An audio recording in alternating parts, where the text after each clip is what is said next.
በስመ አብ ወወልድ ወመንፈስ ቅዱስ አሐዱ አምላክ አሜን።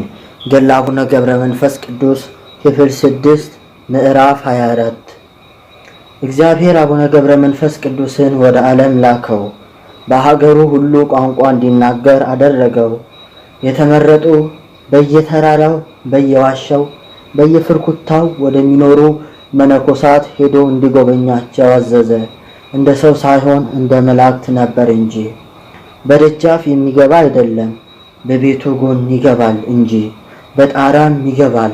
አመጣጡ እንደ ነፋስ፣ አካሄዱም እንደ መላእክት ነው። ወደ ጨለማም በገባ ጊዜ እንደ ፋና ያበራል።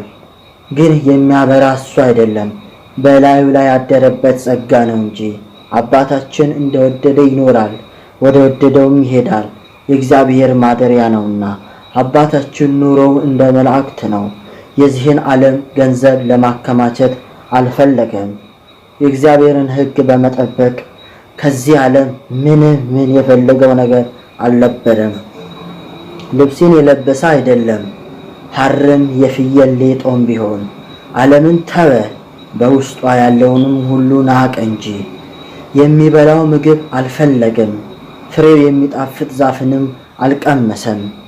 በበረሃ ያሉ ቅጠላ ቅጠሎችንም አልበላም።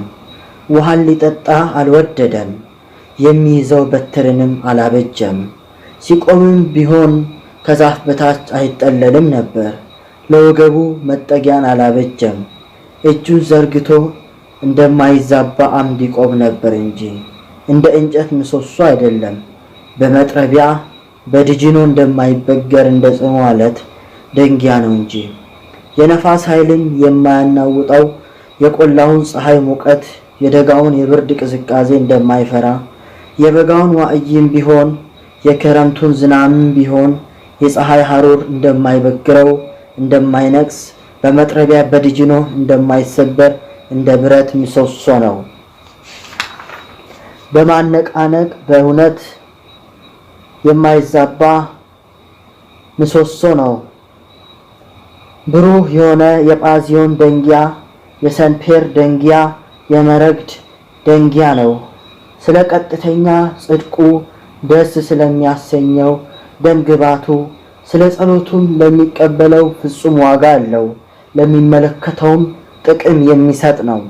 እሱም እንደተተከለ ደንጊያ በቀንም በሌትም ቆሞ ኖረ። ሲያልበውም እረፍት አልነበረውም። የላቡ ጠብታ ከሰማዕታት ደም ጋር ተቆጠረ። አባታችን ሆይ ጥምቀትን አበዛ። የሰማዕታት የነቢያትና የሐዋርያት ወንድማቸው ነህ። ከመላእክትም ጋር ተወዳጀ። ከጻድቃን ከሰማዕታት ጋር ተመርጠሃል። ከኃላፊው ዓለም አእምሮት የራቁ ዓይኖችህ ብፁዓት ናቸው። መልክህ እንደ ፀሐይ የሚያበራ ሲሆን እንደ ዕንቁ የሆነ ብርሃንህም በሰማይ ፊት የሚንቦገቦግ ነው። ራሱን የሚያስጠጋበት ሳይኖረው እንደ አምድ ራቁቱን ኖረ። ወዳለው እንመለስ፣ የሚጠለልበት የለውም። ከእናቱ ማኅፀን እንደወጣ ነው እንጂ እስከ ዕለተ ሞቱ ድረስ እንደዚያው ራቁቱን ኖረ። እንዴት እንደሚለብሱ እንዴት እንደሚታጠቁ አያውቅም። ዳግመኛ የእህል ማር የማር ወተት ጣዕም አላወቀም።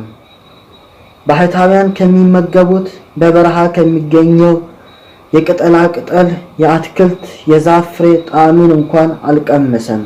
የምግቦችን ሁሉ ጣዕም እስከ ጨው ድረስ አላወቀም። ብዙ ቀንም ከተፈጸመና ብዙ መከራንም ከተቀበለ በኋላ ለንጉሥ ክብር እንደሚደረገው ሁሉ የፀሐይ ሐሩር እንዳያቃጥለው እግዚአብሔር የብርሃን ድንኳን አደረገለት። ንጉሡም በሚሄድበት ሁሉ የንጉሡ አሽከሮች ድባቦችን ይዘው ይሯሯጣሉ፣ የፀሐይ ሐሩር እንዳያቃጥለው ይጋርዱለት ዘንድ። እንዲሁ የመላእክት ሰራዊት ለአባታችን የብርሃን ድባብ ይይዙለታል። በሚሄድበት ጊዜም እንደ አገልጋዮች የብርሃን ድባብ ይዘው ይከተሉታል። በተቀመጠበትም ድባቡን ይዘረጉለታል፣ ይደቡብለታል። ዝናም በሚዘንብበት ጊዜም በእሱ ላይ ጠብታ እንኳን አይወርድም፣ እንደ አጌጠ ቤት ይሆንለታል እንጂ። አባታችን ተቀምጦባት የነበረችው ምድር እንደደረቀች ባየ ጊዜ ይህች ምድር በእኔ ኃጢአት ተጠማች፣ እኔ ልነሳላት ብሎ ተነስቶ ጥቂት እልፍ ባለ ጊዜ አባታችን ቀድሞ የነበረባት ያቺ ምድር ዝናብን ትጠግባለች። በተቀመጠበት ቦታ ግን ዝናብ አይወርድም ነበር። ወንድሞቼ ለአባታችን ለገብረ መንፈስ ቅዱስ እግዚአብሔር ያደረገለትን ይህን እጹብ ድንቅ ሥራ እዩ። ከምድራውያን ነገሥታት ክብር የሚበልጥ ክብርን ሰጥቶታልና በሕይወቱ ብቻ አይደለም በሞቱም እንደ አባት እንደ እናት ሆነው እንጂ። ስለ ዘመድ ምትክ ነቢያት ሐዋርያት ዘመድ ሆኑት። ስለ ወዳጅ ፈንታ ሊቃነ መላእክት ጓደኛ ሆኑት። ይወዱታል፣ ያከብሩታል። ስለ ቤት ፈንታ የብርሃን ድንኳን ተከሉለት። ስለ ልብስ ፈንታም እንደ ልብስ ሙቀት ያለው ጭፍቅ ያለ ጠጉር በመላ ሰውነቱ አበቀለለት። ስለ ሽቱ መዓዛ ፈንታም እንደ ሚያዝያ ጽጌረዳ ከሽቱ ይልቅ የሚበልጥ መዓዛን ከአካሉ እንዲመነጭ አደረገለት። ድንዋን ተጋዳዮች የንጉሱን ጠላት የሚማርኩ ወታደሮች ወደ ጌታቸው በክብር እንደሚመለሱ እሱም በነፋስ ሰረገላ በሮ የሚዋጋበትን ይይዛል። ይኸውም መስቀል ነው። በመስቀልም ሳጥናኤልን ከነሰራዊቱ ወጋው፣ ድልም አደረገው። በእጁ የነበረውን ምርኮ ወሰደ። እነዚህም የብዙዎች ኃጥአን ነፍሳት ናቸው። ከዳይን ቆላም አወጣቸው። እንደ እኛ ደካማ ሥጋ አለው፣ እንደምንታመምም ይታመማል። ነገር ግን ልዕልናን በምን አገኘ? ራስን በማደህየት አይደለምን? ድህነትን ገንዘብ አደረገ ለዘላለም ክብርን ያገኝ ዘንድ። ትሕትናንም ገንዘብ አደረገ ልዕልናን ገንዘብ ያደርግ ዘንድ። የመዝሙር መጽሐፍ የአሮን ጽሕሙ በልብሱ ከባቢ ላይ የሚወርድ ነው እንዳለ የአባታችን ጽሕሙ ረጅም ነው፣ የቅላቱም እንደ ሮማን ነው። ከፊቱም ብርሃን ይወጣል። በጽዮን ተራሮች ላይ እንደሚወርድ እንደ ኤርሞኒየም ጠል እንዲሁ የአባታችን ከራሱ እስከ ጽሕሙ ሽቱ ይወርዳል። ይህችውም ከእግዚአብሔር የተሰጠችው የማትመረመር ጸጋው ናት።